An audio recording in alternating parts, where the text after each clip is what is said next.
Yuji, un loser dépressif, est transporté dans un monde fantastique comme dresseur faible. Tout change quand il débloque une rare classe de sage, devenant un magicien surpuissant qui bat tout le monde et séduit les méchantes. L'histoire commence un après-midi où Yuji, épuisé et frustré, fait des heures sup au bureau jusqu'à l'évanouissement. Il se réveille dans un monde fantastique, un écran de statue apparaît, l'informant qu'il est dresseur, il remarque un slime, l'écran lui dit qu'il l'a déjà apprivoisé. Ce Rimuru Discount le mène à une bibliothèque de grimoires. En ouvrant un grimoire, il gagne des compétences d'attaque. Il est entouré de centaines de slimes, désireux de l'avoir comme maître, il les apprivoise tous. Les slimes montrent leur amour pour leur nouveau roi en lisant des grimoires, ce qui fait gagner à Yuji des milliers de nouvelles compétences. Il obtient le titre de sage, ce qui le déroute. Une semaine plus tard, Yuji est devenu le dresseur ultime. Il a ajouté des monstres à son armée et peut les détruire en secondes. Peu après, Yuji arrive à la guilde des aventuriers et présente une grande quantité de fleurs précieuses obtenues en quête. Tout le monde est choqué car cette quête était censée être impossible pour un simple dresseur. La réceptionniste est sidérée, s'envoie et court prévenir son chef, Aegis. Quand le chef voit les fleurs de Yuji, il suspecte qu'il n'est pas un simple dresseur, mais les achète pour des potions. C'est alors qu'un aventurier arrive en trombe et les informe que des milliers de monstres sont apparus en forêt. En entendant cela, Yuji se connecte à ses slimes dans les bois via le Bluetooth Isekai. Les slimes espions confirment que les monstres marchent comme des titans vers la ville. Réalisant qu'ils sont perdus, il conseille aux aventuriers de partir, mais Yuji lève la main et affirme qu'il a un plan. Les aventuriers lui rappellent qu'il n'est qu'un dresseur inutile, mais il sort un œuf de dragon et dit pouvoir l'utiliser pour recréer la flamme d'un dragon et anéantir les monstres. Tous doutent de lui, surtout qu'il n'est pas un Targaryen, mais un aventurier convainc Aegis de le laisser essayer, sans autre option. Des heures plus tard, les aventuriers se préparent à la porte pour l'attaque, le loup de Yuji évacuant les slimes de la forêt. Quand les bêtes approchent, les aventuriers lancent des conteneurs en l'air et les frappent de flèches, provoquant une pluie de lames qui submerge les monstres. Mais les monstres réapparaissent aussitôt, alors les guerriers chargent. Pendant ce temps, Yuji voit le chaos depuis sa tour, passe en mode Tony Stark et invoque des écrans d'infos magiques qu'il analyse. Il cherche un sort pour tout anéantir et sauver la ville, mais ses éclaireurs l'interrompent. Ils ont trouvé l'homme contrôlant les monstres. Via son écran, il remarque la pierre magique d'où viennent les monstres. Il transfère sa magie aux Slim, leur permettant de capturer le coupable et de dissiper la pierre magique. Le coupable se suicide avec du poison, ce qui choque Yuji. Alors que le super dresseur analyse sa magie, Lily, la réceptionniste, le regarde stupéfaite comme si elle voyait un dieu. Il lui dit d'évacuer tout le monde. Après les évacuations, Yuji couvre la ville d'une puissante barrière et déchaîne un sort de flamme surpuissant qui rôtit les monstres. Les aventuriers sont stupéfaits, sachant qu'il a utilisé un sort de rang S qui détruirait le corps de tout utilisateur. Des monstres ont survécu et se dirigent vers la ville. Yuji est épuisé, à court de points de vie, mais comme un vrai gigachad, il se relève pour une seconde attaque. Même si Lily essaie de le prévenir que ça pourrait le tuer, il l'assure qu'il ira bien. Il couvre la ville d'une barrière et anéantit les monstres restants avec des flammes, mais il s'effondre aussitôt. Des heures plus tard, il se réveille, Lily lui sert à manger et le remercie d'avoir sauvé la ville. Après son départ, il se souvient de son ancienne vie stressante, mais sourit en réalisant que sa vie est meilleure. Quand Lily revient, il s'est échappé par la fenêtre et commence une nouvelle aventure avec ses familiers. Quelques jours plus tard, Yuji et ses familiers monstres se promènent au marché de Kalia. Quand les slimes parlent des friandises McDonald's qu'ils aimeraient, ils réalisent qu'ils ont marché longtemps sans manger. Quand ils voient les gens affluer, ils remarquent enfin qu'ils transportent trop de familiers. Un slime affamé le dirige vers une boucherie locale. Il y va et achète de la viande. Tandis que Yuji et ses slimes savourent leur repas, les cloches de la ville sonnent. Ce qui déroute Yuji, le boucher explique que la cloche sert à rassembler les gens pour entendre la bonne parole de l'église. Peu après, il arrive à la guilde des aventuriers et donne sa carte à la réceptionniste. Déçu qu'il soit dresseur, il demande confirmation s'il ne peut pas s'inscrire. Elle dit non. Mais son slime utilise le Riz monstre pour la faire changer d'avis. Elle l'informe que sa guilde accepte quiconque détecte les ennemis, car cela réduit le taux de mortalité de 80%. Ses compétences ne seront donc appréciées et son inscription est approuvée. Alors que Yuji regarde le tableau des requêtes, Rodi, un expert en dague, l'approche avec ses coéquipières, Tina et Lisa qui se présentent comme archers et lancières. En le regardant de plus près, Lisa dit l'avoir déjà vu, mais il l'ignore et révèle que c'est son premier groupe. Quand il dit être dresseur, Rodi ne veut pas de fardeau, mais les filles l'acceptent. Elles ont juste besoin d'un tracker pour éviter les monstres. Lily mentionne que Rodi est louche, n'ayant entendu que du négatif. Tina évoque une rumeur, toute son équipe a disparu lors de sa dernière quête. Rhodys conteste, mais Tina décide qu'elles ne le laisseront rester que s'il accepte Yuji, ce qui le fait céder. Lors de leur réunion, Tina les informe qu'ils partent trouver le dragon de terre, ils ne comptent pas le combattre, mais elle leur demande de rester vigilants, car il est aussi puissant que les démons lunaires supérieurs. Elle décide que Rhodys prendra la tête, elle le milieu et Lisa l'arrière. Quand Yuji demande son rôle, elle lui demande de rester concentré sur la détection des ennemis proches. Alors qu'il traverse la forêt, Yuji demande des nouvelles à Proudwolf, mais le Mud dit qu'il n'y a rien à signaler. Les Slim demandent s'ils peuvent combattre les monstres. Yuji leur demande de se tenir tranquille et de rester vigilants. Ils tombent alors sur une meute de 5 loups. Yuji informe son groupe de monstres à 2 km. Les filles sont choquées qu'il puisse les traquer si loin, mais il leur assure qu'il est fiable. L'idiot arrogant Rhodys doute de lui comme un personnage de film d'horreur. Il court vérifier s'il y a des monstres, les autres à ses trousses. Arrivé, il ne voit que 4 monstres au lieu de 5. Yuji en repère un qui les embusque d'en haut. Avant son sort, Rhodys détruit le loup et se déplace comme Thorfinn, découpant les monstres un par un avec ses dagues. Yuji est choqué par sa force. Les filles le remerciaient. Il annonce avoir changé d'avis sur Yuji, les slimes se plaignent d'avoir voulu affronter les monstres. Yuji leur explique qu'il voulait évaluer la force de ses nouveaux partenaires. Ce soir-là, l'équipe installe son campement. Yuji demande à Rhodys pourquoi il les a éloignés du chemin. Il explique que c'est mieux ainsi, les bandits pourraient les cibler. Yuji nourrit son slime. Tina lui demande comment il a appris à traquer les monstres, supposant que Luffy l'a entraîné au acquis de l'observation. Mais il dit qu'il a juste un jour réalisé qu'il pouvait le faire. À la sieste, Rhodys établit un planning de surveillance, le plaçant lui et Yuji au milieu. Quand Yuji demande pourquoi, il explique que ce sont les quarts les plus stressants. Plus tard, Yuji se réveille, un Slim l'informe que Rhodys est parti en pleine garde. Un autre Slim apparaît et lui dit que les filles ont disparu. Rhodys court dans la forêt, les filles le suivent. Lily dit que Tina avait raison depuis le début. Tina explique qu'elle le soupçonnait depuis le planning de garde, car il ne se soucie pas des autres. Lily demande s'ils doivent demander de l'aide à Yuji. Tina décide qu'elles s'en occuperont elles-mêmes, Yuji n'étant pas apte à combattre. Elles ignorent que Yuji écoute toute la conversation.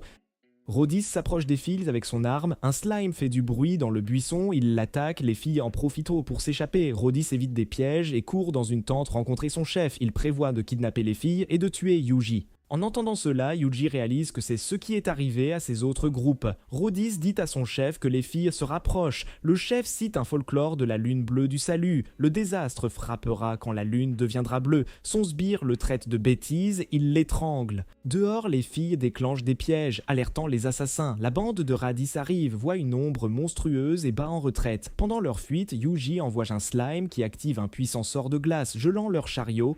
Les filles voient le chef bandit gelé, l'identifient comme Julius, un brigand notoire, avec un avis de recherche à la One Piece à la guilde. Tina et Lily remercient Yuji. Il leur dit d'utiliser ses slimes pour éviter les rencontres en chemin. Il lance un slime en l'air comme un lanceur des Yankees sous stéroïdes et le slime leur trouve un bon endroit. Arrivées sur place, les filles sont choquées de voir les autres familiers de Yuji monter le camp. Pendant qu'elles dorment, Yuji se souvient des mots de Julius et comprend que la lune bleue du salut a orchestré l'attaque de Fasten. Mais il se demande de quelle calamité l'homme parlait. Le lendemain matin, le trio arrive à des ruines. Après avoir scanné, il voit que le dragon de terre n'est pas passé. Soudain, une forte rafale de vent souffle. Tina devine qu'elle vient du canyon des délices.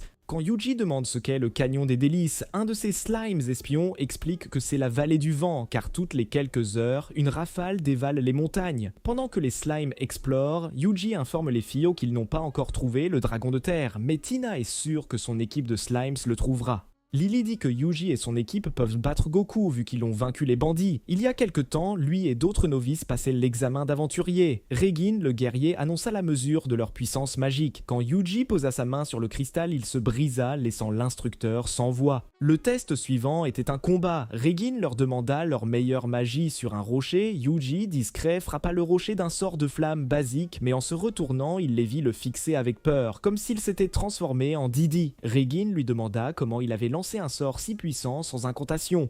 Cela le troubla, alors Regin expliqua que les sorts silencieux sont de la magie de haut niveau qui affaiblit le sort. Entendant cela, Yuji décida de réessayer avec une incantation. Son souffle de flamme détruisit le rocher, laissant tout le monde bouche bée. De retour au présent, Yuji cherche un sort plus faible dans son inventaire et choisit l'imiteur magique qui limite sa puissance.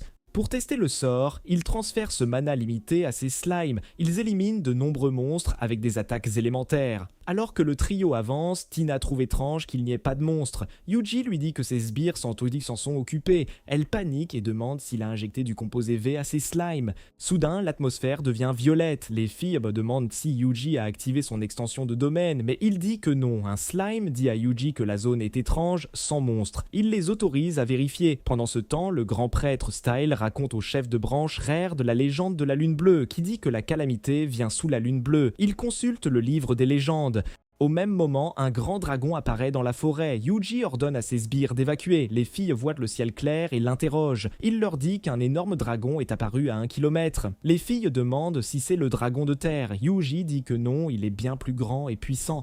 Les filles ont peur. Tina décide qu'elles doivent battre en retraite en entrant dans le canyon des délices. Yuji demande s'ils seront piégés par des monstres. Tina dit que non, c'est une zone sûre où les rafales de vent les éloignent. Lily ajoute qu'aucun monstre coriace n'a été signalé depuis 100 ans. Malgré ça, Yuji dit à Wolf de courir devant juste au cas où. Proud Wolf court vers l'entrée et voit des monstres. Grâce à la magie de Yuji, les slimes les détruisent facilement avec des attaques élémentaires permettant aux loups de foncer. Peu après, le trio arrive au canyon. Les filles sont choquées par la vue des monstres morts. Yuji leur dit que ces slimes ont géré. Pendant ce temps, Proud Wolf et les autres sont poursuivis par un ours. Un slim le rôtit d'un sort de feu et informe Yuji qu'ils ont traversé le canyon. Soudain, le sol s'ouvre et le dragon de terre apparaît devant le trio, ce qui fait paniquer les filles. Les filles courent s'abriter. Yuji reste et leur dit qu'il veut l'attaquer. Tina dit qu'il n'a aucune chance, mais Yuji l'ignore. Il utilise son transfert magique pour lancer des attaques de feu et de terre via ses slimes. Mais les épaisses écailles du dragon absorbent ses attaques. Yuji passe à une attaque plus puissante. Quand le dragon de terre lance un rocher géant vers les filles, Yuji le détruit avec son sbire. Mais le dragon se met à rouler comme un boulet de canon. Yuji l'esquive et ordonne à son armée de slime de le bombarder de sorts de roche. Alors que les slimes tirent, le dragon change de cap et fonce à nouveau sur Yuji. Les filles craignent pour sa vie.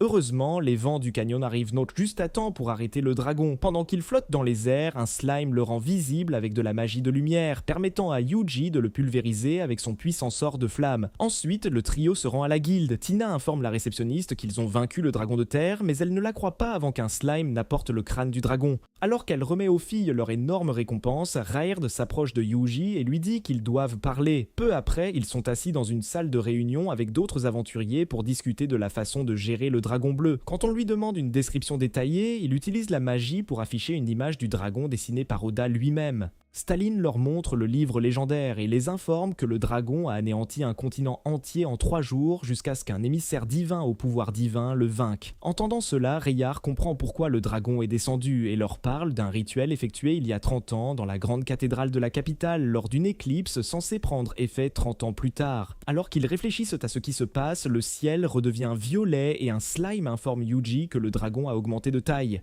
Il en informe les autres. Rayard décide qu'ils attaqueront le dragon avec tout ce qu'ils ont pour l'empêcher de détruire le monde. Un peu plus tard, Steel rencontre Yuji en privé et lui donne une lame. Son système l'identifie comme la dague de Kétis. Plus tard, cette nuit-là, Yuji se détend dans sa chambre quand un slime l'informe que le dragon bleu est maintenant aussi grand que le titan colossal. Il décide enfin d'agir. Il chevauche son loup fier avec ses slimes dans la forêt et ils arrivent bientôt à une falaise où ils rencontrent le dragon. Yuji dit à tous ses slimes de la forêt, sauf un, de reculer. Ils s'enfuyaient tous, laissant le slime de Yuji combattre aux côtés du chef. En parcourant sa liste de sorts, Yuji réalise que le feu infernal de la perdition a une portée trop large pour un seul ennemi. Il transfère donc un sort différent, le feu infernal de la décimation, au slime.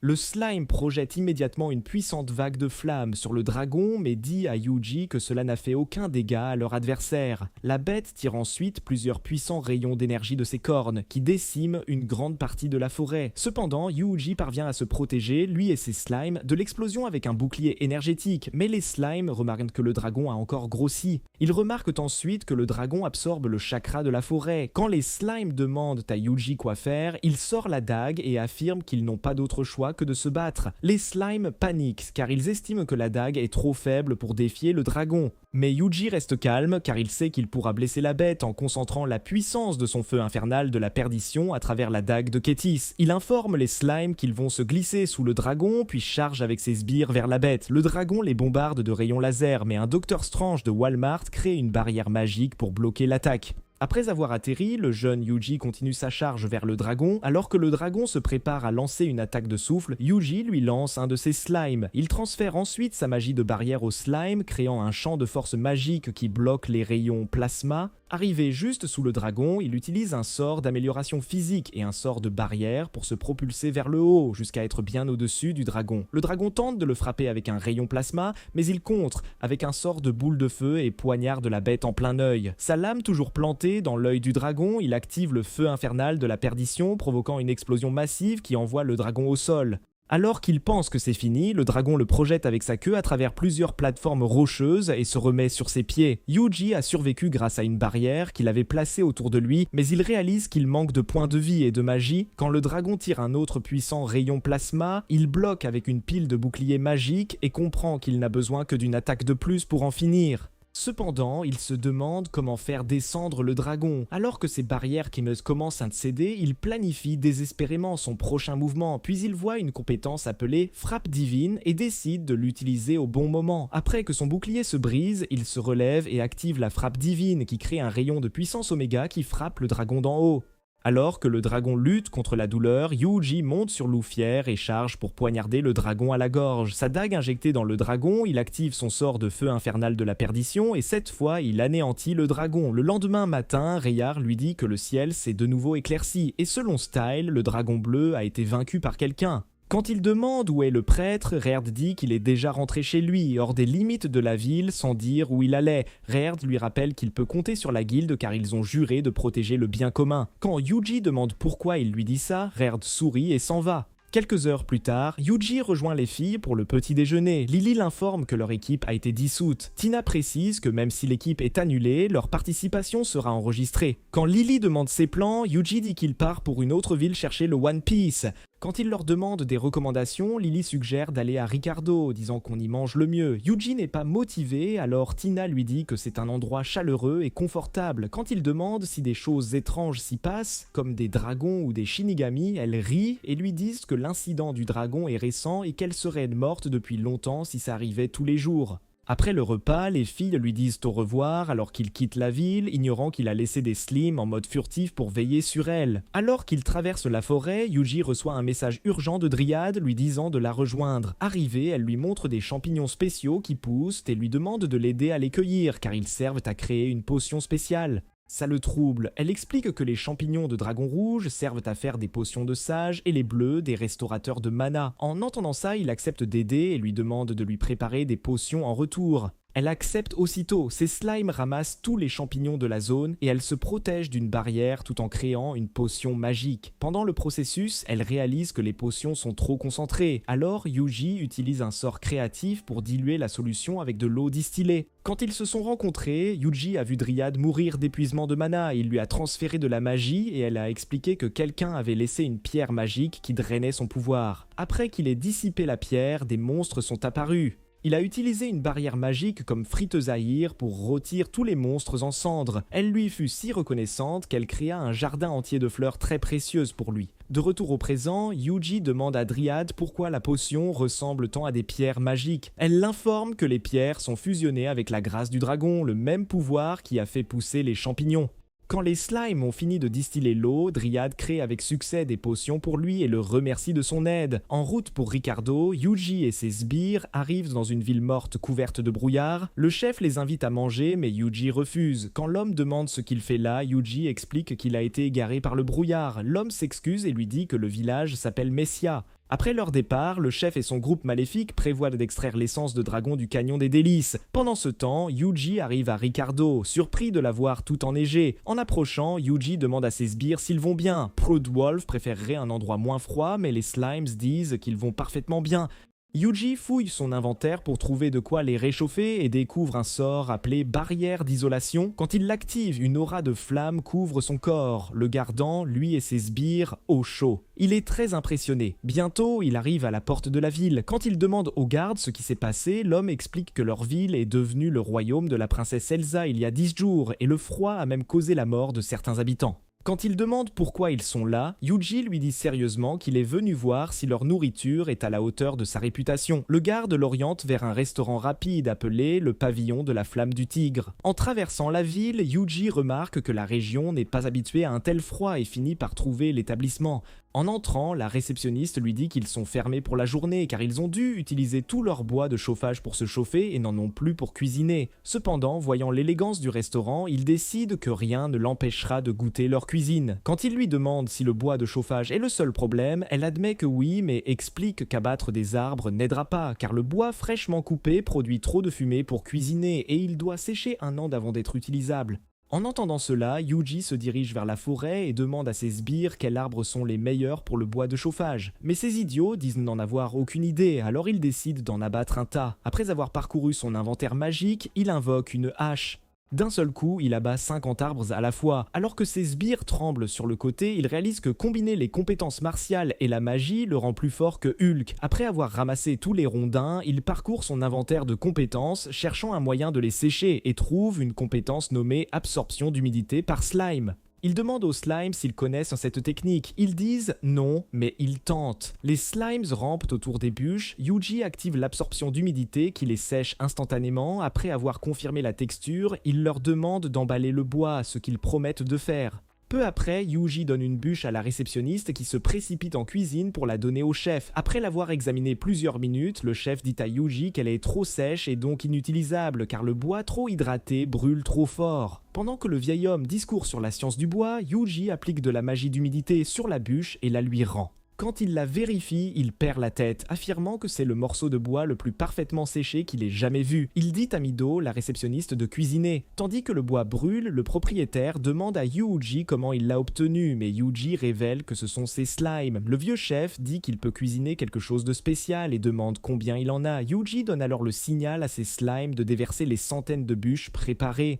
Mido et le vieux chef paniquent, mais Yuji dit à ses slimes d'utiliser le sort d'hydratation pour les rendre parfaits. Tandis que les slimes opèrent, le propriétaire est surpris qu'ils fassent une telle magie. Mais tous les points d'aura de Yuji s'épuisent quand son estomac grogne comme un sanglier. En entendant cela, le chef retire sa veste et promet de lui préparer un repas digne des meilleurs plats de Gordon Ramsay. Plus tard, il présente à Yuji un steak juteux. Une seule bouchée et la saveur envoie sa conscience directement au paradis. En un clin d'œil, il lèche l'assiette et complimente le chef. Ce dernier affirme que son meilleur plat est le ragoût, mais il n'a pu le faire car sa préparation prend du temps. Yuji décide de revenir le lendemain.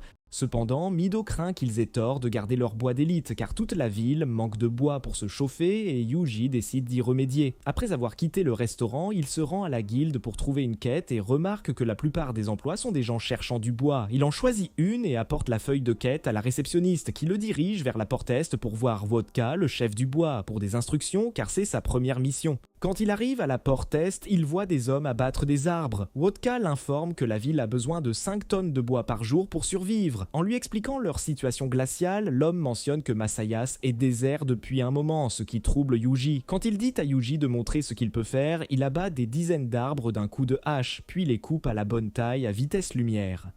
Après, il sèche les bûches avec ses slimes. Même si les hommes sont figés sous le choc, ils continuent d'abattre des arbres. Plus tard, ils apportent le bois à la guilde où la réceptionniste lui dit que le prêtre raconte qu'il est aussi un Jinwu. Après avoir rangé les bûches dehors, il passe des heures à créer du bois pour le village. Ensuite, il retourne au restaurant où le chef lui sert un repas exquis. Quand il prend une bouchée, il a l'impression qu'une bombe atomique a explosé dans son cerveau, ému par sa saveur. Mais le chef dit que ce n'est pas son meilleur plat et Mido l'informe qu'il manque d'herbe pour leur plat ultime car un monstre attaque leur champ. En entendant cela, il envoie ses sbires au champ d'herbe et un sanglier monstrueux apparaît. Il transfère de la magie à son slim qui détruit le sanglier. En détruisant les autres monstres, ils trouvent une pierre magique. Après l'avoir examinée, ils réalisent que c'est la cause des problèmes du village. Yuji la purifie et ordonne à ses slimes de chercher d'autres pierres. En patrouillant la forêt, il remarque quelque chose d'étrange, alors il dit à ses sbires d'évacuer. Il détruit la forêt avec le sort d'explosion de Megumin et dans les ruines, il trouve une porte souterraine suspecte. En l'ouvrant, il voit un long chemin sombre descendant. Yuji descend avec ses slimes et il patrouille. Mais il dit à Dryad et Wolf de retourner dans la forêt car ça pourrait devenir dangereux. Après leur départ, ses slimes l'appellent dans une pièce où il voit une grande machine et se demande quand ce monde a développé une telle technologie. Les slimes le mènent à d'autres machinations high-tech surmontées de pierres et mélochures magiques. Il se demande si c'est là qu'elles sont fabriquées. La porte s'ouvre, Yuji et les slimes se cachent tandis que deux hommes entrent. L'un d'eux, avec une coupe à la Andrew Tate, demande si l'infuseur magique fonctionne et il découvre que la pierre magique est mauvaise. Ils courent faire leur rapport à leur chef, Javier. Après leur départ, Yuji entre dans une autre pièce et décide d'être plus prudent, mais ses slimes écervelés commencent à sauter à l'intérieur. Alors il les met en mode furtif et les laisse explorer pendant qu'il sort du bâtiment. En traversant la forêt, Yuji regarde une carte et voit de nombreux chemins divergents. Un slime l'informe qu'ils ont trouvé les hommes mystérieux et les suit jusqu'à une impasse. Se demandant où ils sont passés, deux slimes trouvent deux leviers. Yuji comprend pourquoi ils sont venus par deux, il leur ordonne d'actionner les deux leviers simultanément. La porte s'ouvre, ils peuvent entrer. Les slimes l'informent d'une échelle vers la surface, il leur dit de grimper. À la surface, c'est le village de Masayas. Yuji voit la même ville sous la falaise sur sa carte. Les slimes sautent vers une fenêtre proche où ils voient les deux hommes faire leur rapport à Javier. Yuji voit leur cap, ce sont des adeptes de la lune bleue du salut. Ils utilisent secrètement le village abandonné pour forger des pierres magiques. Dans le bâtiment, Javier est surpris que leur puits de malédiction ait été détruit par un sort d'explosion. Ses sbires l'informent que l'infuseur magique est endommagé et que de nombreuses pierres sont incomplètes. Yuji l'entend via ses slimes et réalise que la grande machine souterraine est le puits de malédiction.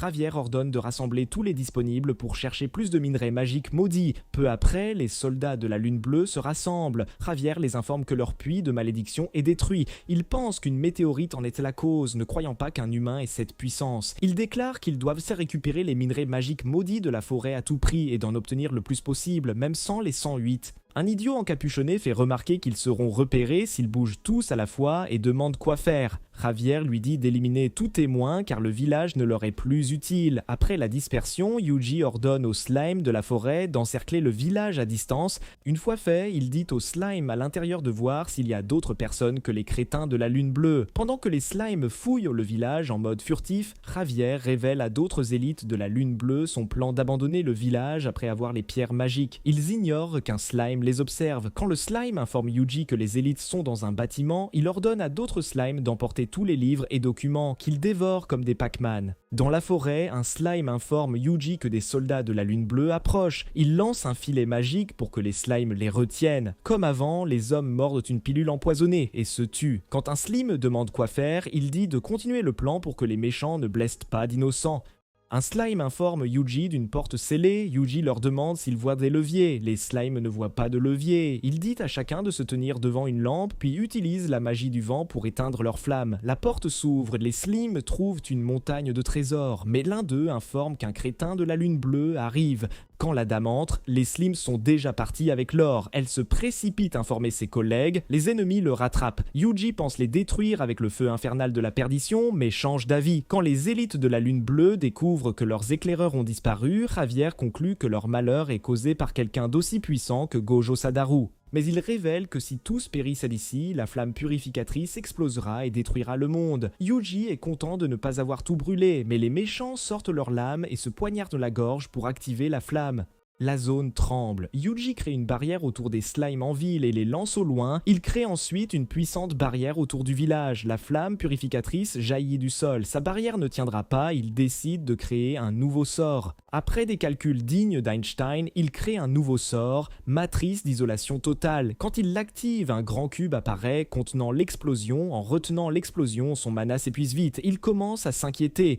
Heureusement, la flamme s'éteint avant que son pouvoir magique ne soit épuisé. Quand le fier loup sort de sa cachette, tout le monde se moque de lui pour sa lâcheté. Le lendemain, Yuji se réveille dans une ville chaude et ensoleillée. On l'emmène dans une salle pour célébrer ses efforts durant ces temps difficiles. Pendant la fête, le chef lui donne un autre plat. Dès qu'il y goûte, son esprit est transporté au pays de Dululu. Plus tard, il examine des textes trouvés chez Messia et découvre une liste de noms recherchés par la Lune Bleue avec le sien tout en bas. Ailleurs en ville, deux assassins de la Lune Bleue éliminent des soldats et remarquent que le dernier nom sur leur liste est Yuji. Alors qu'ils le cherchent dans la forêt, l'assassin Jack en cosplay Hitachi Bon Marché affirme qu'il détruira Yuji d'un coup. Mais sa partenaire Maria, une femme fatale à la Angela White, tue un serpent et lui dit qu'ils ne peuvent baisser leur garde avant de savoir à qui ils ont affaire. Quand Jack demande ce qu'ils feront s'ils le trouvent, Maria décrit la fatalité la plus brutale imaginable. Jack s'excite et continue de chercher jusqu'à trouver Yuji avec ses familiers. Pendant ce temps, les Slimes demandent à Yuji pourquoi il a quitté la ville si tôt, manquant toute leur délicieuse nourriture. Yuji reste silencieux, mais il sait que c'est pour ne pas mettre la ville en danger. Après avoir découvert qu'il était sur la liste, Yuji dit à la réceptionniste de la guilde qu'il quitte la ville pour chercher ses actrices brasères préférées. Quand il lui demande où aller, elle lui recommande un endroit appelé Bogenia.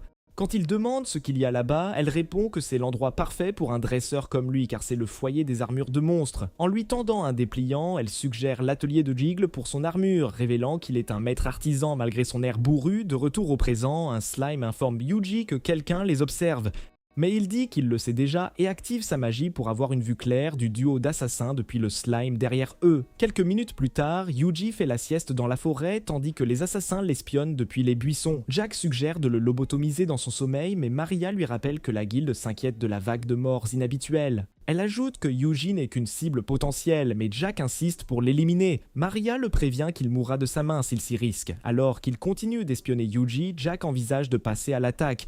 Mais en voyant le regard froid et sombre de Maria, il se calme et reste immobile. Il fait remarquer que Yuji n'est pas un dresseur ordinaire et qu'il perde du temps qu'il aurait pu utiliser pour d'autres cibles. Mais elle dit qu'ils l'observeront toute la journée pour déterminer s'il est une menace pour leur cause. Quand il mentionne qu'ils font partie de la lune bleue du salut, Yuji les entend via son slime et se réjouit d'avoir quitté Ricardo à temps. En regardant leurs écrans d'infos, Yuji envisage de les détruire, mais il réalise que s'ils disparaissent, cela ne fera que le cibler davantage. Alors, il réfléchit à un moyen de retirer son nom de la liste. Peu après, il arrive à Bogenia et Moria dit que c'est logique qu'il vienne ici pour une armure de monstre, étant dresseur. Alors qu'il se dirige chez Giggle, Maria dit qu'il est intelligent d'aller chez le meilleur armurier et le soupçonne d'être plus talentueux qu'il n'y paraît. Quand Yuji entre dans la boutique d'armure, les assassins réalisent qu'il est trop loin pour bien voir. Jack active ses yeux Sharingan et voit Yuji parcourir le magasin. Il observe comme un abonné Netflix l'assistant de Gaggle s'en prendre à Yuji, trop fauché pour son armure. Yuji quitte la boutique, honteux. En le regardant, les assassins sont stupéfaits de son inutilité. Après qu'il s'évanouisse en buvant dans un bar, Jack suggère d'abandonner la mission car il est trop pathétique. Mais Maria n'est pas encore convaincue. En entendant cela, Yuji s'inscrit à la guilde des aventuriers et les assassins y voient une occasion de le voir en action. Cependant, lors d'un combat contre des monstres de bas niveau, Yuji dit à ses slimes de ne pas utiliser de magie offensive car les espions réaliseraient qu'il est surpuissant s'il le faisait paraître facile. Quand Fierlou demande comment il va se battre, Yuji dit qu'il se battra comme un dresseur ordinaire et envoie le loup les combattre. Alors que les monstres chargent Fierlou, il a peur mais parvient à abattre un sanglier. Cela lui rappelle qu'il était fort et il passe en mode aura de loup, prêt à affronter les autres. Lors de leur première rencontre, Fierlou a tenté d'attaquer Yuji mais il l'a facilement capturé avec un filet magique. Quand le loup a essayé de parler, Yuji a activé sa télépathie monstre, ce qui lui a permis d'entendre le loup supplier pour sa vie. Le loup lâche la supplier en larmes et morve au visage, jusqu'à ce que Yuji accepte de l'apprivoiser. De retour au présent, Fierlou déclare hardiment qu'il s'occupera seul des monstres et il les élimine comme promis. Les assassins soupçonnent Yuji d'être un puissant dresseur. Yuji, le sachant, soigne les sangliers. Ils chargent à nouveau, mais Proudwolf les mord et Yuji les guérit. Proudwolf est confus, mais les assassins concluent que Proudwolf et Yuji sont des imposteurs. Yuji est soulagé, mais le loup s'enflamme, alors il renforce les sangliers. Alors qu'ils poursuivent Proudwolf, Yuji réalise qu'il est allé trop loin et essaie d'équilibrer en boostant aussi le loup, mais Proudwolf refuse, voulant gagner seul. Il passe en mode aura maximale, puis saute au combat contre les sangliers. Après les avoir vaincus, Jack loue sa force. Mais Mario dit qu'il ne peut être si fort, ayant mis une éternité à vaincre un sanglier. À ce moment, un sanglier charge Yuji. Il invoque une épée magique et l'abat en un éclair avec sa technique Inokami Kagura. Il réalise aussitôt qu'il est grillé. Les assassins comprennent qu'il est plus puissant. Jack demande à Maria s'il est une menace, elle conclut que c'est juste un dresseur ordinaire et ils partent faire leur rapport. Quand il essaie de rappeler le slime, celui-ci dit qu'ils parlent encore. Yuji entend leur plan pour tuer un prêtre sur leur liste. Plus tard, ils rapportent l'incident à leur chef qui les informe que Messias est tombé, puis leur donne le feu vert pour détruire le style. Yuji réalise qu'ils sont trop dangereux, alors il utilise le transfert magique pour les geler. Le lendemain, Yuji retourne chez Gaggle et demande des armures magiques pour ses slimes. Gaggle dit qu'il devra en forger, car il n'y en a pas pour des monstres de leur niveau. Yuji demande s'il le fera, il répond oui, mais qu'il n'y a qu'un problème. Il explique qu'il ne peut pas travailler les matériaux qu'il a car les slimes sont trop forts et son assistant est confus. Gaggle lui dit sans détour que ce sont les monstres les plus puissants qu'il ait jamais vus. Yuji conclut qu'une armure est hors de question, mais le vieil homme objecte et dit qu'il n'a besoin que des bons matériaux. Gaggle leur montre un artefact, un joyau de dragon de feu inférieur, un objet de grande valeur qu'on obtient en battant un dragon de feu inférieur. Gaggle affirme que s'il utilisait ce qu'il a, l'armure ne tiendrait pas face à la force de ces monstres. Mais il révèle une race spéciale, les dragons de feu inférieurs bleus, et un joyau d'eux tiendra. Yuji demande s'il peut trouver un dragon bleu dans le volcan. Gaggle l'informe que le volcan grouille de dragons de feu inférieurs. Les bleus sont rares, mais il y en a souvent un. Il avertit Yuji qu'il ne sera pas facile d'en trouver ou d'en abattre un, car tous les groupes de chasse qui les ont poursuivis ont été décimés. Yuji réalise que ce ne sera pas facile, mais le vieux forgeron promet de lui fabriquer une armure plus forte que celle du berserker de Guts s'il ramène le cristal de dragon inférieur bleu. En sortant, Yuji demande à Gaggle s'il y a des dragons de feu normaux dans le volcan. Gaggle dit n'avoir entendu personne en abattre ces dernières années, alors Yuji décide de s'attaquer aux dragons de feu inférieur bleu. Peu après, il arrive à la guilde et présente de nombreuses quêtes à la réceptionniste, affirmant vouloir toutes les prendre. Quand elle découvre qu'il veut abattre un dragon, elle lui demande s'il a sniffé de la meth. Il l'assure qu'il y arrivera avec la magie. Elle l'informe que la magie ne fonctionne pas sur les dragons de feu inférieurs, car leurs joyaux leur confèrent une protection et leurs écailles dures les rendent très résistants aux attaques. Quand il demande comment on les vince, elle explique que quelques dizaines de litres d'eau peuvent en venir à bout, car ils sont faibles à l'eau, mais transporter de l'eau en montagne est presque impossible. Il demande si on peut utiliser la magie de l'eau, mais elle soutient que personne ne peut lancer un tel sort, car cela exigerait d'incroyables réserves magiques. Yuji lui dit que la magie de l'eau est sa spécialité, mais elle l'informe qu'il devra traverser la rivière pour atteindre la montagne, et la rivière abrite un piranha. Le fanatique de combat lui dit qu'il prendra aussi la quête du piranha, et elle se demande s'il cherche la mort. Plus tard, Yuji et ses sbires arrivent à une falaise près de la montagne. Ils demandent à ses slimes si c'est sûr. Ils répondent qu'ils doivent demander à quelqu'un, puis sautent. Quelques minutes plus tard, ils reviennent avec un slime de feu rouge et disent à Yuji que c'est bon. Peu après, ils arrivent à la rivière Piranha. Yuji demande aux slimes s'ils peuvent pas nager pour trouver la créature, mais ils répondent non. Il crée alors un nouveau sort, filet de slime, qui transforme le slime en un filet géant et le jette dans la rivière. Sous l'eau, un des slimes voit un trou et y saute. Après des minutes, le slime ne revient pas, alors un autre saute pour le chercher. Soudain, les deux slimes sortent du trou et le piranha les poursuit. Les slimes emmêlent le monstre dans leur filet, permettant à Yuji de le repêcher. Quand le monstre charge Yuji, il active un sort de glace qui le gèle complètement. Alors qu'il se prépare pour la mission suivante, le piranha brise soudain la glace et charge plus férocement. Yuji esquive et le rôtit avec un sort de boule de feu. Peu après, ils arrivent à la montagne où des dragons sont rassemblés. Yuji est confus que les slimes n'aient pas pu l'alerter. En les voyant, les slimes paniquent et l'un d'eux l'informe que ce sont tous des dragons de feu inférieurs. Il leur demande de le suivre, mais les slimes, paralysés par la peur, lui disent donc que leur mère les a avertis des dangers des dragons de feu inférieurs. Yuji y va seul et pulvérise un dragon de feu inférieur avec une énorme vague d'eau, l'envoyant dans l'au-delà. Après avoir récupéré le cristal, Yuji détruit facilement un autre dragon de feu inférieur, mais un slime l'informe qu'il en a trouvé un bleu. En l'examinant, Yuji réalise qu'il est aussi puissant qu'une bête à 9 queues. Il demande alors au slime de l'encercler. Après avoir encerclé le dragon bleu, il active son sort de canon à eau, le bombardant de vagues de tous les angles. Le dragon encaisse l'attaque et tente d'attaquer les slimes, alors Yuji le gèle. Quand il brise la glace, Yuji lance une version plus ultra du sort de glace. Même si le dragon fait fondre la glace, il tombe. Yuji ramasse le cristal de dragon bleu et dit au slime de l'aider à vaincre les autres dragons. Après des heures de combat, Yuji donne à la réceptionniste les quêtes terminées. Elle n'en revient pas qu'il ait tué 200 dragons et un piranha d'un coup. Ce soir-là, Yuji remet à Gaggle les centaines de cristaux de dragon de sa mission. Gaggle promet d'en faire la meilleure armure. Le lendemain, Proud Wolf et Slime reçoivent de nouveaux équipements. En les testant, ils se déplacent à une vitesse folle. Quand Yuji applique un boost magique, leur vitesse dépasse même celle de Wally West. Yuji essaie son transfert magique sur le slime qui crée un mur de glace massif. Il dit à Gigil de garder le secret. Gigil informe ensuite qu'il peut faire plus avec un dragon de fourrure, mais que personne ne peut les vaincre. Cette nuit-là, un slime informe Yuji que les dragons sont enragés à la montagne, alors il envoie ses sbires enquêter. À ce moment, le volcan entre en éruption et le dragon de feu en sort. Yuji demande à ses sbires s'ils vont bien, ils répondent que oui, il leur demande de le tenir informé du dragon. Quand il s'enquiert des deux personnes proches, le slime l'informe qu'elle se dirige vers le dragon de feu, ce qui le surprend. Alors que les hommes s'approchent du dragon, ils parlent de leur plan. Quand le chauve et costaud demande ce qu'ils feront s'ils échouent, son camarade lui dit de ne pas s'inquiéter, ce d'Ordarian ayant dit que tout irait bien. Yuji réalise qu'Ordarian est une autre ville, mais ne comprend pas pourquoi ils portent des barils.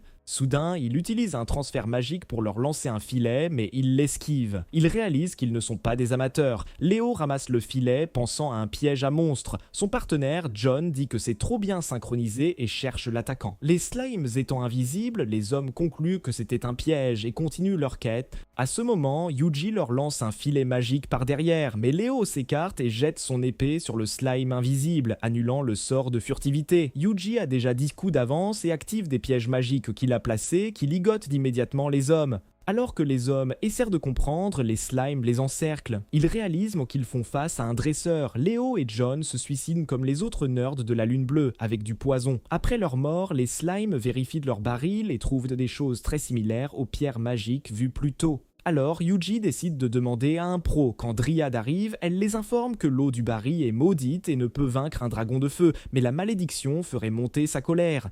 Entendant cela, Yuji dit que le mieux est de purifier l'eau et il utilise un slime. Dryad retourne dans les bois et Yuji dit au slime de surveiller le dragon. Quand les slimes observent les dragons de feu inférieur rouge converger, le gérant de l'auberge arrive soudainement et lui conseille de se mettre en sécurité car la pluie peut tomber à tout moment. En ville, les habitants sont évacués sous des tentes. Quand la pluie commence, un citadin dit que le dragon de feu est furieux. Le gérant avait dit à Yuji que le dragon de feu ne se réveille jamais par temps de pluie, mais une seule fois. Les slimes informent Yuji que le dragon de feu se dirige vers lui. Tous les dragons rouges hurlent de douleur quand la pluie touche leur peau. Yuji se souvient de l'histoire du gérant. Il y a un demi-siècle, le dragon de feu était apparu pendant une tempête, et la pluie l'avait tellement enragé qu'il avait embrasé toute la bohème. Yuji n'est pas perturbé, même quand le dragon le fixe. Les habitants sont mis en sécurité et pensent que la ville est perdue, mais Yuji est déterminé à arrêter la bête par tous les moyens. Comme il y a 2 rivières entre le dragon et la ville, Yuji compte utiliser sa haine de l'eau. Il envoie Proudwolf à la première rivière pour voir si le dragon s'arrête. Le dragon de feu s'approche, fait fondre le sol à chaque pas, le loup est submergé par sa chaleur. Quand le dragon entre dans la rivière, il hurle de douleur et les poissons meurent. Les slimes ne peuvent pas profiter du spectacle à cause du brouillard. Yuji est confus que le dragon de feu ne soit pas arrêté par la rivière, car elle contient bien plus d'eau que ce qu'il a utilisé contre les dragons inférieurs. Après avoir asséché la première rivière, le dragon se dirige vers la seconde. Yuji informe ses sbires qu'ils vont combattre le dragon de feu. Quand ils demandent s'ils sont prêts, ils disent être prêts à tuer le dragon. Proudwolf mène la charge à toute vitesse jusqu'à arriver devant lui. Yuji active son sort de glace par transfert de magie, gelant le sol, mais le dragon le brise facilement, alors Yuji passe à une attaque de glace aérienne sur son visage. Le dragon brise la glace et prépare une attaque de souffle. Yuji active une version overdrive de son sort de glace pour contrer. Il réalise qu'il est dangereux de prolonger le combat et demande à Proudwolf de se replier vers la deuxième rivière. Quand le dragon traverse la deuxième rivière, les slimes commencent à paniquer. Yuji dit qu'ils l'ont retardé juste assez longtemps pour son mouvement secret. Il donne un signal pour annuler une barrière qui retenait une énorme quantité d'eau et cette grande vague submerge la bête. Quand les sbires demandent à Yuji quand il a concocté ce plan, il révèle qu'il avait mis en place un barrage barrière avant le combat, par précaution, et les félicite d'avoir retenu le dragon assez longtemps pour qu'il rassemble beaucoup d'eau.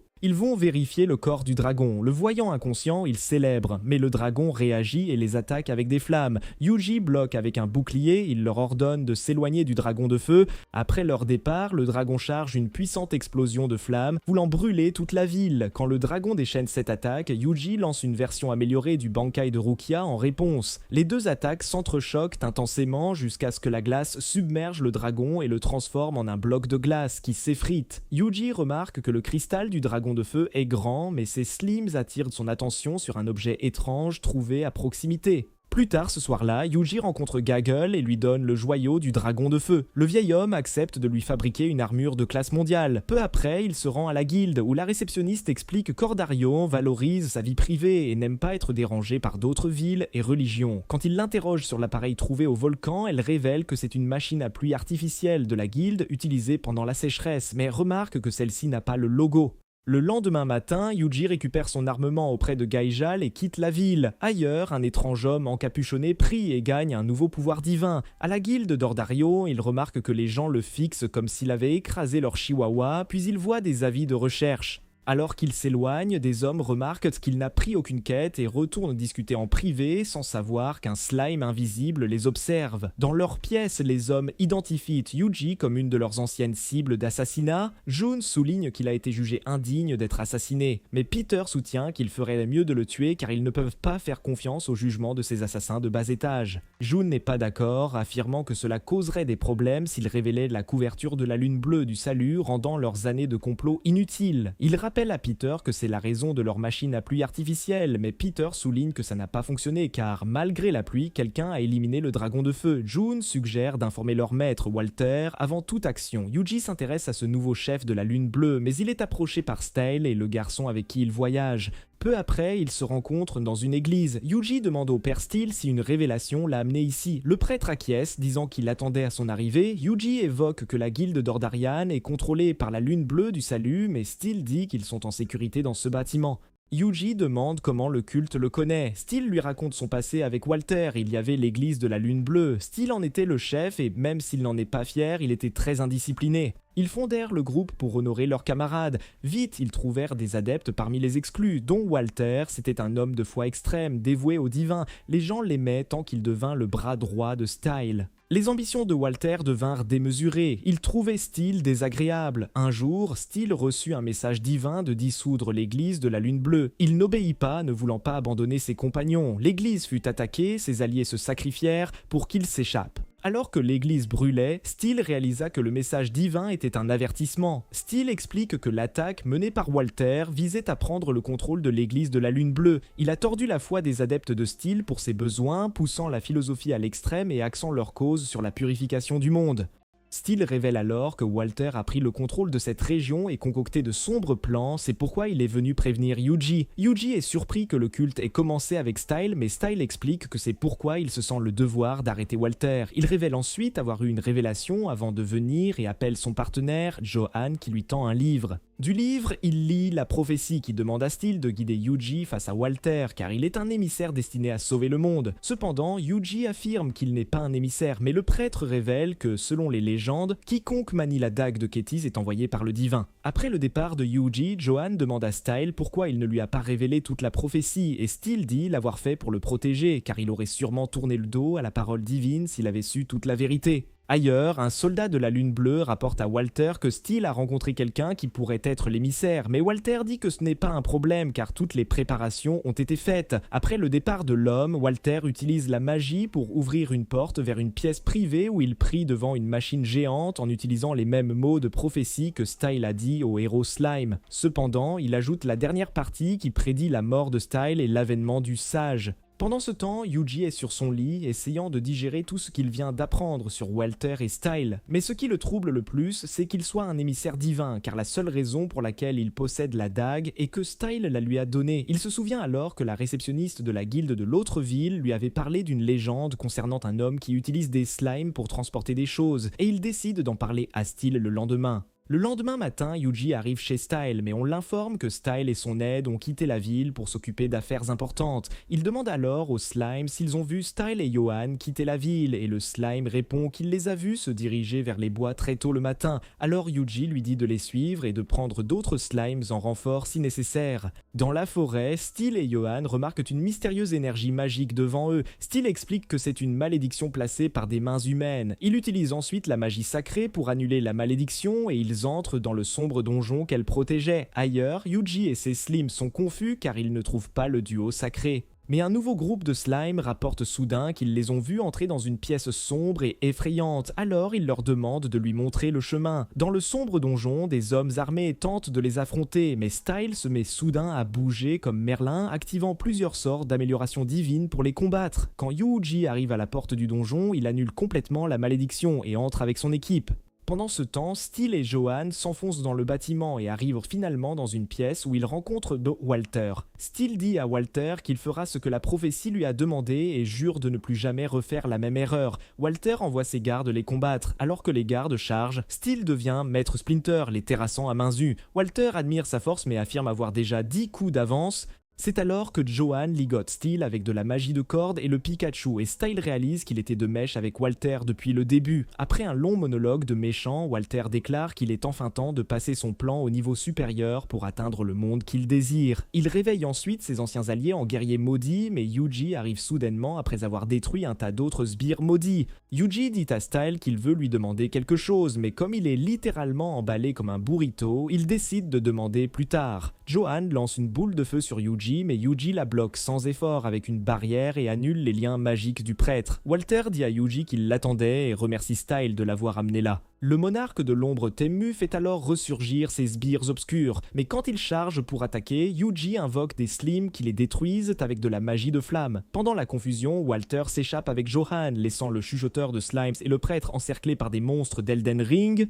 Ils arrivent devant une machine géante. Walter, assis, dit à Johan que c'est sa source de pouvoir. Le pouvoir l'envahit, Walter se transforme en démon, mais Yuji et Steel arrivent. La pièce vibre pendant sa transformation. Yuji l'attaque en pleine transformation avec une boule de feu à la Eren. Walter encaisse l'attaque avec son corps terrifiant et tente de les attaquer, mais Proud Wolf les sauve. Yuji comprend que Walter s'est imprégné de la grâce draconique et son corps prend une forme encore plus draconique. Walter prépare un souffle, Yuji empile des barrières qui bloquent l'attaque, le garçon dragon fonce pour une attaque de griffes, Yuji répond avec une boule de feu, mais Walter esquive avec son ultra vitesse et se vante de ses pouvoirs.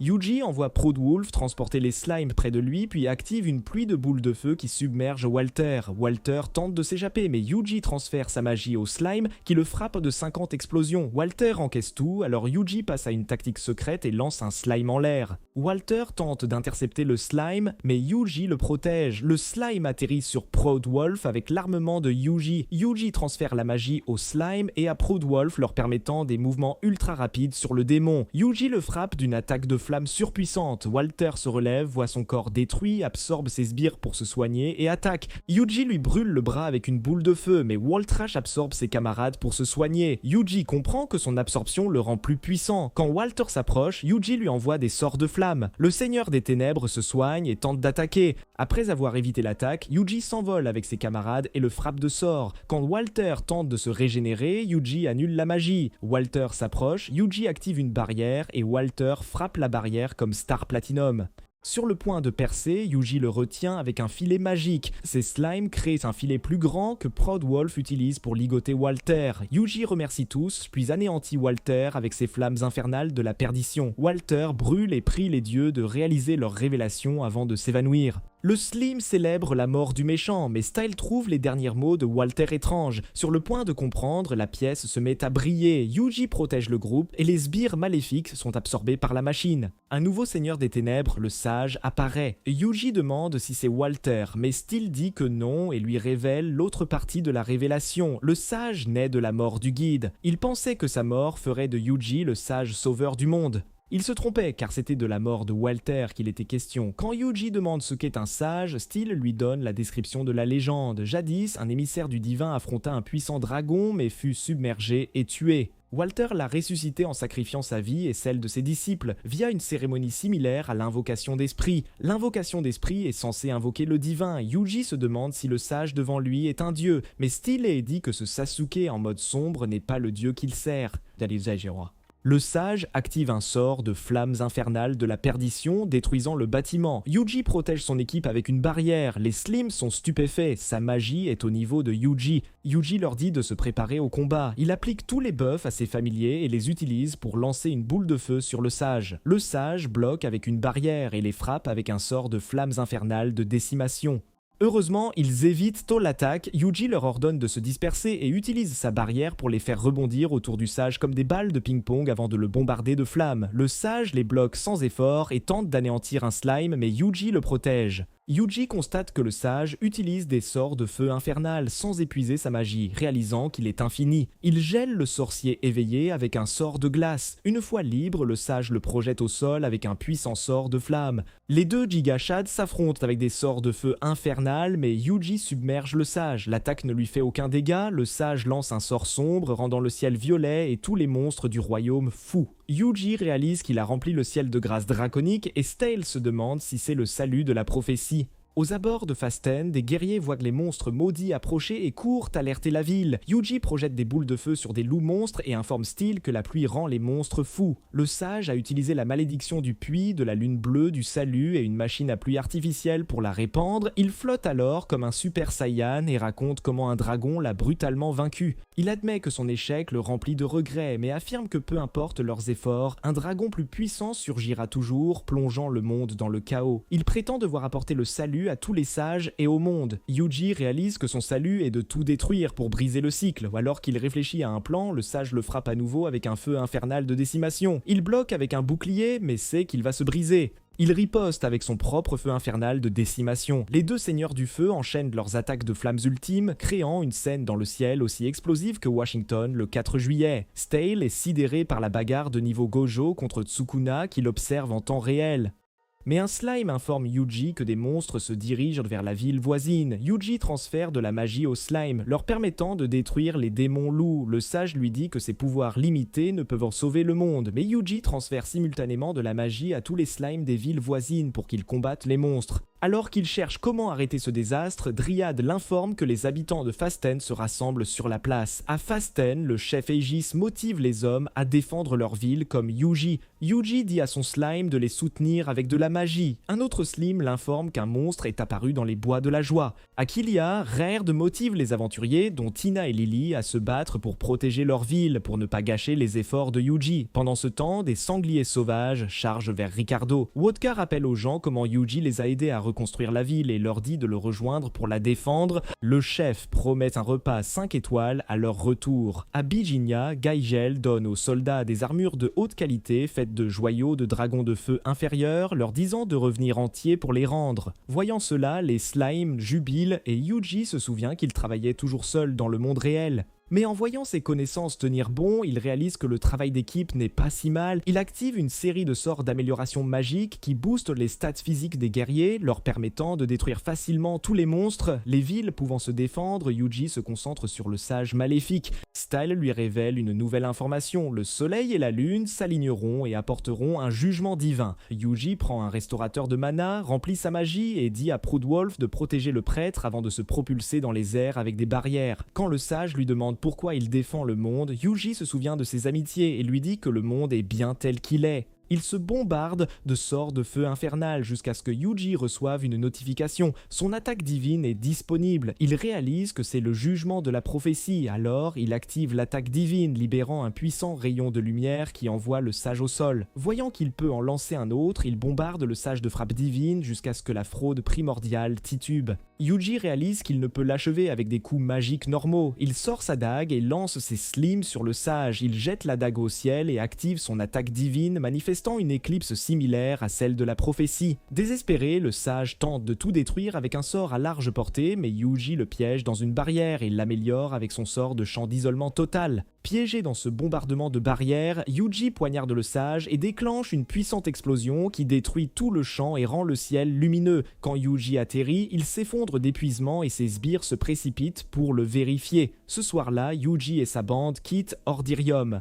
Quand il demande au slime comment vont les villes, il lui montre que toutes font la fête. Pendant ce temps, des élites de la Lune Bleue tiennent une réunion. L'un d'eux mentionne que leur machine ultime, le purificateur, sera bientôt achevée pour enfin purifier le monde. Yuji l'apprend par un slime en dînant et cherche comment les arrêter. Un monstre arrive. Le lendemain, il donne le cadavre à la réceptionniste de la guilde. Son énergie rise est si écrasante qu'elle pleure et lui promet de le laisser piller son donjon. La gérante arrive et révèle qu'il est le dresseur légendaire ayant sauvé d'innombrables villes. Sous les regards, Yuji se demande comment s'en sortir. C'est la fin de la vidéo. Yuji arrêtera-t-il les plans de la lune bleue du salut?